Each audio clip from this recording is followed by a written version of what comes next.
back again to your favorite TV talk show. Talk your own, make I talk my own.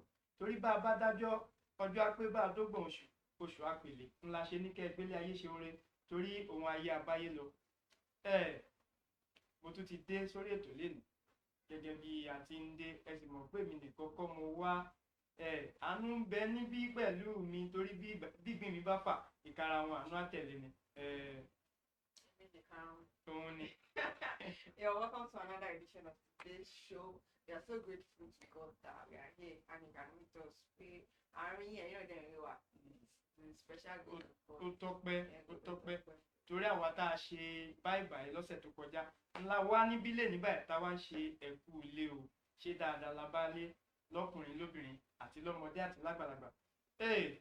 Àlejò ń bẹ ń bí o ṣùgbọ́n ká tó mú ojú ajé konú sọ á délé agbára náà.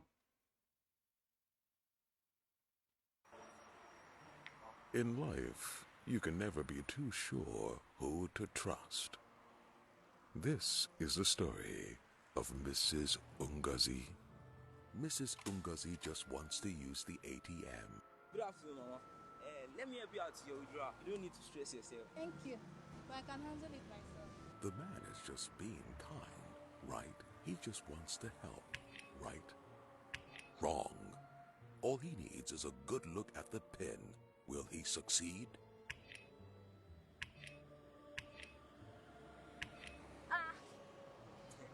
I want my IG fans. I say, sorry. Do not share your card pin with anyone. Keep your account information private and ensure no one is watching you while you enter your PIN. UBA, Africa's global bank. Yes, you're welcome back to today's edition of Talk Your Own with Black Daddy and Hanex. Yes, I want to use this privilege to say thank you very much to all our viewers, all the people who comment, all of the you who text messages, call us and all that. We want to say thank you. Very, very beautiful. Without you guys, we cannot be here. So we are just here because of you guys. Because of you. So, yeah, thank you very much for the love. We so much appreciate it. And we pray, I'm a friend. You know, I pray for our yes. Pẹpẹ tí ń Wọ́n pẹ́. ti kọ́ mi ní Yorùbá díẹ̀ so. Ṣé pé bá ti pẹ́ lára ọṣẹ ó máa ń dọ̀ṣẹ́. But àwọn ò tí ì lẹ́yìn English. Mo ṣáà ti ń gbọ́ díẹ̀. Mo gbọ́ kàn. Mo dẹ̀ gbọ́ wá pa. Wá kí n pa. Wá kí n pa. Okay. Ká má fọ̀rọ̀ lẹ̀ sọ̀rọ̀. We have a guest here. Torí ẹja ló ní bú. Àwọn tibí ló ní ibi títí wọn níbi tí wọ́n wà lọ. Ṣùgbọ́n ibi tí mo ti lọ mú àlejò wa wálé ni. The place that I go, the motor, the transport money that I spent, the flight that carry me, all I use the three means of transportation before I can bring our guest, Pastor I.K. Emeruwa. Welcome on our show today. We are so grateful to have you here, sir. Thank you so much. Yes, it's a pleasure giving me this honor to be on this live today. And I pray that this program will be a global and it will affect life globally in the name of Jesus. Amen, sir. Amen, sir. Sir, first of all, let me say thank you for honoring our invitation. God will bless you abundantly. Because ọ̀pọ̀ èèyàn lápè díẹ̀ ni a rí. This topic we are treating today, negative influence on the clergy children.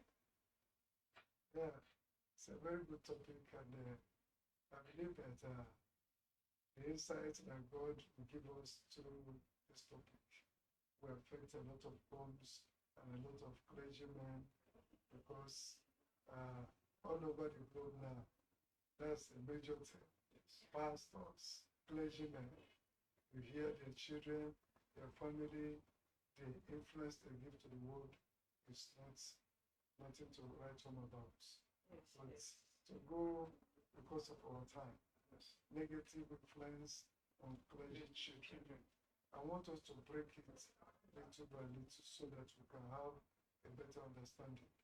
When we talk about negative, We're talking about the opposite side. We're talking about the bad side. We're talking about the evil side. And now, when you talk about influence, we're talking about the power that affects people or things. So, when we marry it now, clergy men, we talk about men of God, women of God, and we talk about their children. Now, we marry it together. We're talking about a negative power that affects the life of children of men of God.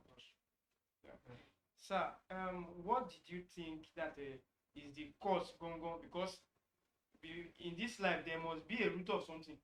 There must be a root, like what is the borrow me that English that you people Yeah, there has to be a reason, like a foundation of it, Abi, an origin. Where the thing comes from. Yeah, the origin of. Like what is the cause actually? That is it that they don't teach them at home, like they don't give them the kind of teaching they give the. Yeah, I mean, I want to ask something before you answer the reason why there's a negative influence. I mean, I want to ask first that the way it is now, is that the way it was before? Like the way we are seeing it's so like my very rampant person now. is so very very rampant now. Was it like this? Is it because of social media? That's why we are seeing it more now. Okay. Or maybe because there was no social media then. Maybe that was why we were not, Able to because see now the- it's so rampant. Why is that the way it was before in the past? Is that different? Okay. Now, anything that is going on now is something that have origin that have started from beginning. But the population of the world is increasing, and as the population of the world is increasing, we find out that the same way, if good will be also increasing. In the beginning, at least most of you that are very conversant with the Bible, God created a man and a woman, Adam and Eve. And these people, the Spirit of God was with them until something went wrong. That thing that went wrong was a story that everyone knows, that Satan or serpent came on the scene. This couple, they had 2 children, Abel and Hood, Cain. And that influence we're talking about. 2 siblings. Cain killed who? Killed Abel. You can see that. We begin to trace it now. You can see that this is what has started from the beginning. From the beginning. So, but the height of it is that as people are continuing populating the world, the same evil is continuing. So you can see that it's not something that started from today. From the foundation of the world, when God created the first man and first woman, we had a foundation of negative influence that started. It's not something new. Okay, but sir, from what you said now, I have something I want to say. Okay. You were saying that both evil and good, Yeah. as the population is increasing, evil and good is increasing. Yeah. But to me, these days the news we hear more is their bad news. We don't really hear The good ones. the good ones are so Very it's few. only the bad ones that we hear. But is there really still good happening? Yeah, good are happening. You cannot say that good is not happening. It's just a matter of perception, how you perceive it. And the way you look at things will determine the way things will go. Like as we're here, we are today bringing this program live to a lot of people. And we cannot say because we are seated here now that we don't have voices in our life. But the way people look at us and focus mostly on that evil side, they might have a short sight of the goodness that is coming out from everyone. Like as you are, you don't hear good news. A lot of people, they don't want to go to social media because bad news. But it does not mean that what the social media is trying to bring into the life of people is basically negative. It's only that the short-sightedness can make people to say that they're so good. Yeah. Yeah, the one just saying that they're so good. Yeah, that's good. So, from what you have said, Yeah. my own point that you have not answered my point that Okay. is it that the teaching the church abi mosque or the those places, are they not benefiting at all? Is it that they don't even teach them, they don't, are they not part of the teaching, or they don't teach them at home at all? Okay. Now, thank God how we started to talk about foundation. When we talk about foundation, I want to bring you to another perception of foundation. If I begin to quote Bible now, you say, but I want to say, I know the people watching us live, most of them will have integral knowledge of Bible. Yes, yes. So we go to Leviticus chapter 17. The Bible told us there that the life of the flesh is in the blood. That's the first foundation. That very foundation, the, the, the component of any woman being is a product of the blood you carry. If you are going to be sickly, to those people that are scientists, they will tell you that it has to do with what? With your blood. Okay? Yes. Okay. If you are going to have the temperament you have, maybe anger or this, it's the blood you carry. So, and that very blood you carry will determine what you are going to be. And that blood is spiritual. And life itself is basically spiritual. If you don't look at life as being spiritual, you miss a lot of things. Most of this foundation we're talking about, for instance, if you look at the Bible, the blood we're talking about, the story of Moses, yeah, his root, the blood he carries what? It carries anger.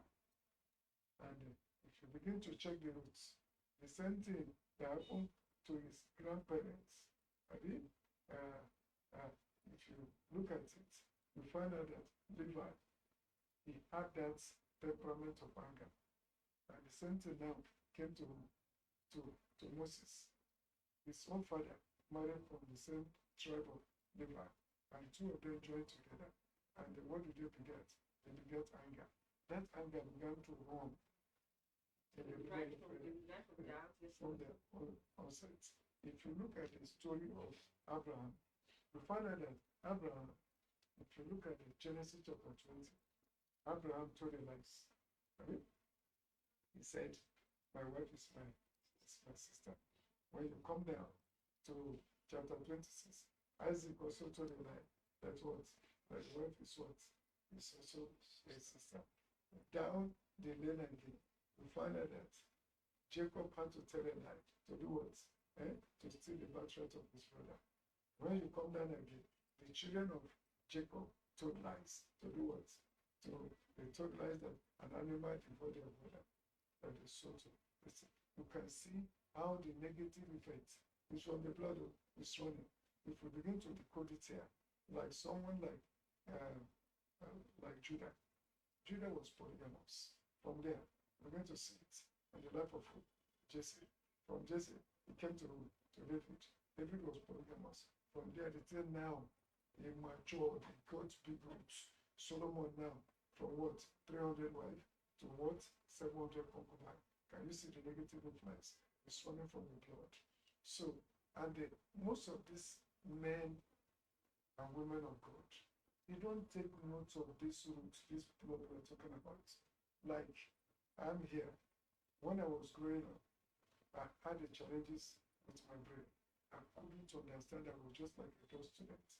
The thing was stopping me to the extent that my elder brother so beats me. He gave me a mark here. I himself forgot that he suffered the same thing. He forgot. That was what made our mother. Our own mother was not educated. She said the village is about 96 years old. When I had my own son as a clergy, my first son, before he could pick up, I took him from the first, second, and third. It was the first school before he balanced because I engaged a weapon.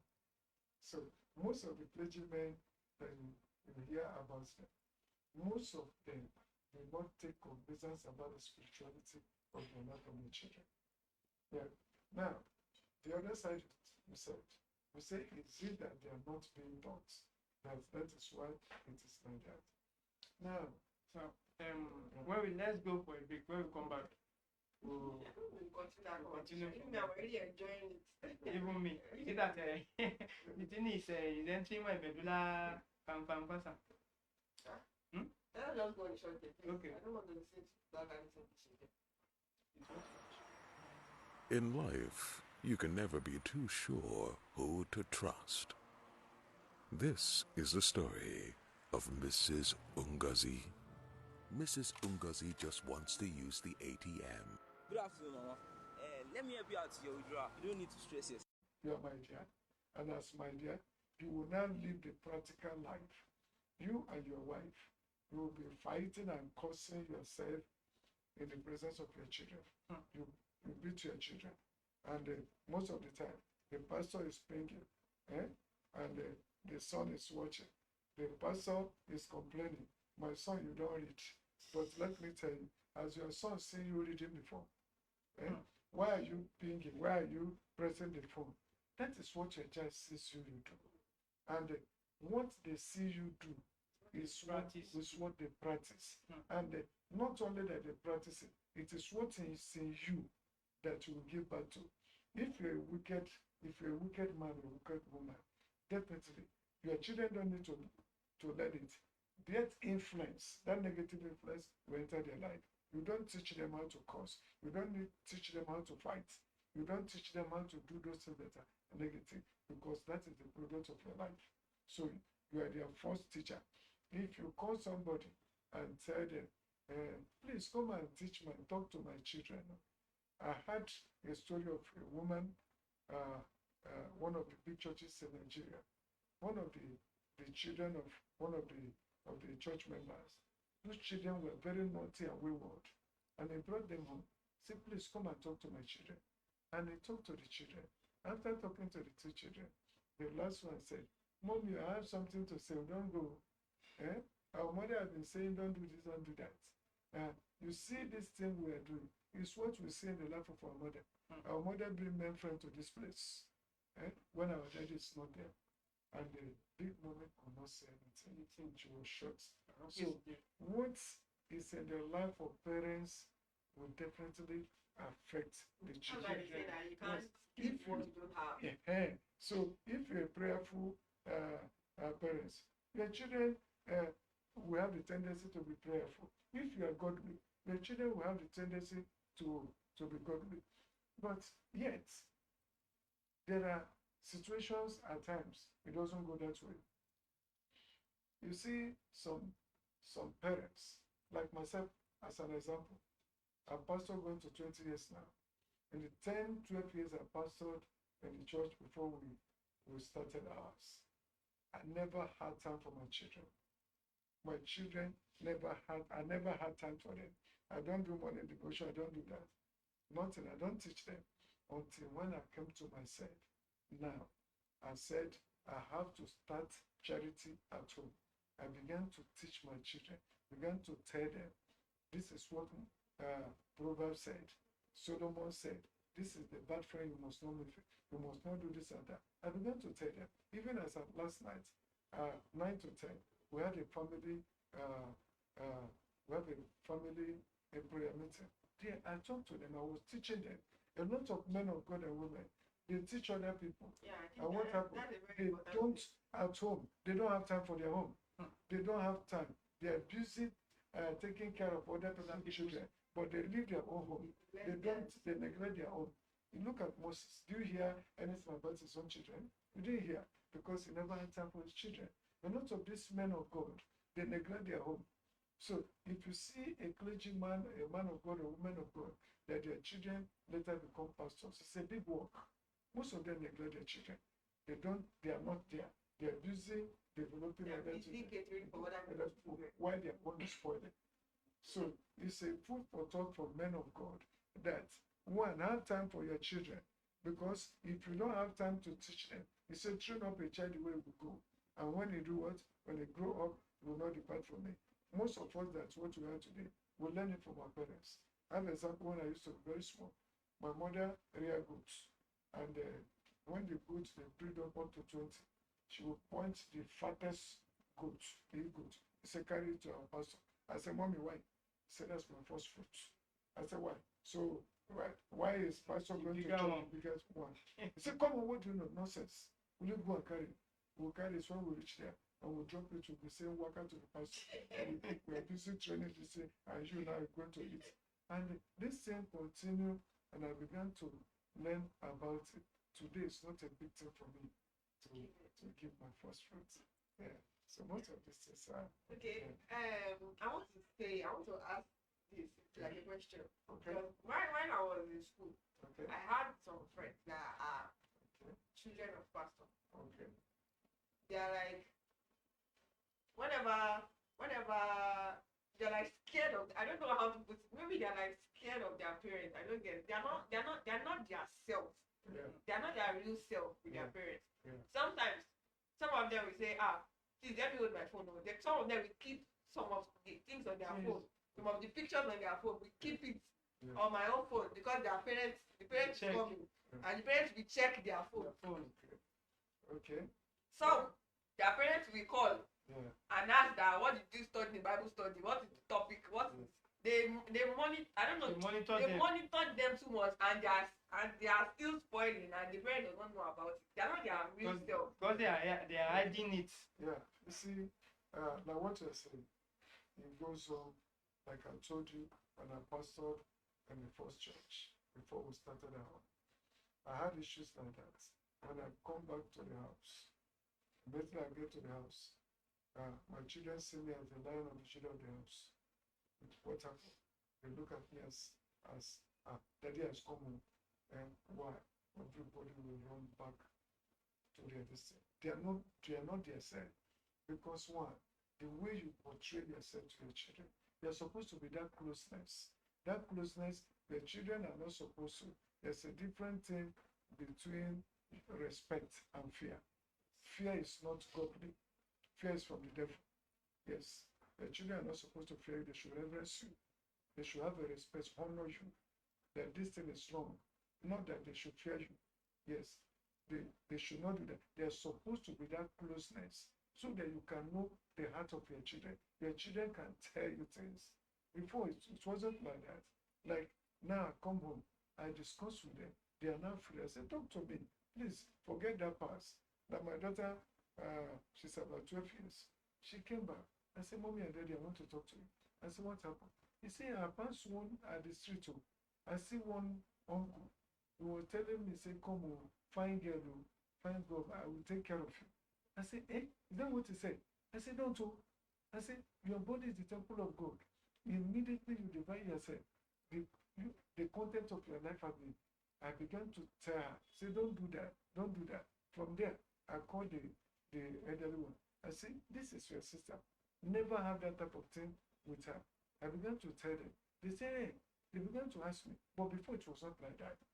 Your children should be comely with you. It's not good that your children should be able to feel free with outsiders than you. Why is he your father? As you will say, we are God, we pray. And we have a father who talk to him, and your own, and so your children cannot. So they will not be themselves. They will be living a fake life. And by so doing, they will deceive you. And when they deceive you, Satan will not catch them. Yeah. So you make them to know, you teach them, these things are not good. These things are not good. But it doesn't mean that, one, some parents also teach their children. But in life, everyone has the type of heart they have. If you look at the story of Samson, he was taught, but he has a type of a heart. If you look at the story of Jacob and Esau, they were taught. But what happened to them? There's a type of heart that Esau had. There's a type of heart that Judas had. There's a type of heart that even, yes, there's a type of heart. There's a type of heart. There's a type of heart that Gehazi has. And that type of heart he has, no matter what you teach them, until God touch that heart, I'm telling you, that heart will not be perfect. That's why at your own time you read Deuteronomy chapter 30, verse 6. He said, I will give you children. I will circumcise their hearts. I will give them a heart to fear me, to love me, so that they can keep my commandments. Even when we come to Christ, the first thing that happens to a child, any child of God, If you really want to have a relationship with God and make heaven, the first thing is that the heart has to be touched. Heart is very important. If you read the story of the children of Jesse, you find out that he has 8 sons. David was the last one. If you read that 1 Samuel chapter 16, from verse 6 down to 9, you find out that these children, Jesse was the man of God. But let me tell you, it's not that he didn't teach the children, but the type of heart they had was what disqualified them. When Samuel go to the house of Jesse, what happened? He was looking at their face, and God said, "Don't look at their face or see their hearts." All of them patrolled, they came one by one. God said, "These ones, I don't like their hearts." And what happened? When he came to David, he said, "This is the man after my heart, anoint him." The type of heart that children has will determine how they are going to relate with life. So parents can do their best, but the type of hearts that their children have will determine how their destiny will form. And that's come to the area of prayer. You see, nursing and training children is not something of a child's play. It's a big work. It's a big work. I tell you from the beginning, that is spiritual. When a child is growing up, before the child comes to this world, God is aware, Satan is aware, and he knows a glorious child. And that very glorious child, God has written something about that child. And what will happen? Satan knows about it. Darkness knows about it. What will they do? And they begin to, a power will be raised against that child. And when that power is raised against that child, what happens? That power will begin to battle with that child. If the parents is not able to decode or diagnose spiritually what is affecting the child, instead of them to help the child, they will get antagonistic and hate the child, and they don't know that there's a force, there's a power that's following the child. Like my first child, he was born in 2004. In that 2004, what happened to him? He was born somewhere at Odiajayi, CSC. It's a faith home. In that place, when they had that child, the woman that took the bites, this called me. He said, "Are you a man of God?" I said, "I'm coming up small, small." He said, "After taking the delivery of the child, I just slept, just under 20 minutes. He said, I had a dream that a giant was struggling with me over this child to take him. He struggled until we come. He said, "Please be prayerful." And at that time, the perception I have now, I don't have it. At the day that this child was to be named, what happened? A tragic thing happened in the house. I'm telling you, as we're just naming the child, something entered my wife. It became another thing. That thing will not see for a very long time. What am I trying to say? That thing is following that child. I've been following him. We've been following him up spiritually in prayer. If I did not get to know that this child is a power that has followed him, yeah, everybody can criticize Judas. Everybody can criticize Samson. But there's a power that came to this world to truncate their destiny, which their parents did not wage war spiritually. And that was why that power said, "You will never fulfill that destiny." The Samson did it, he died with his enemy. Judas, that covetousness did not start that day. It started somewhere. And what happened? There are a lot of men of God that are there today messing around and people are talking about them. It's because they never come to know about the fact that there's a force that Satan follow as a man of God. Satan will resist you. You cannot be delivering people and Satan will tell you to go on holidays. It's not possible. If they cannot get you, what will they do? They'll come to your children. And if you don't know that there's a war that's going on between darkness and light, you will just go home, and before you know it, you can come back home, your children become users and even become something else in the society. And you won't know. That is where the area of warfare and prayer has to do in the life of our children. So most of the time, we can cast aspects to men of God. But the issue is that spiritually, one has to be able to get to this very root so that you can know how to at least go about spiritual warfare concerning your children. Thank you, sir. What kind of body you have? Is it the stone one, or the boom, or the soft one? When we come back from break, we talk about it. In life, you can never be too sure who to trust. This is the story of Mrs. Ungazi. Mrs. Ungazi just wants to use the ATM. Good afternoon, Mama. Let me help you out to your withdrawal. You don't need to stress yourself. Thank you, but I can handle it myself. The man is just being kind, right? He just wants to help, right? Wrong. All he needs is a good look at the pin. Will he succeed? I want my IG fans. I say, sorry. Do not share your card pin with anyone. Keep your account information private and ensure no one is watching you while you enter your pin. UBA, Africa's global bank. It is here again. Are you an artist looking for a place to produce and promote your musical videos? Or a content creator in need of a platform to air your program? The Gallery TV got you covered. At the Gallery, we provide world-class production services Such as event coverage, promotion and production of musical videos, studio rental, live streaming of events. We also provide airtime for your program on all our platforms. These and lots of other interesting packages, all at an affordable price with a 10% discount. For more details, you can visit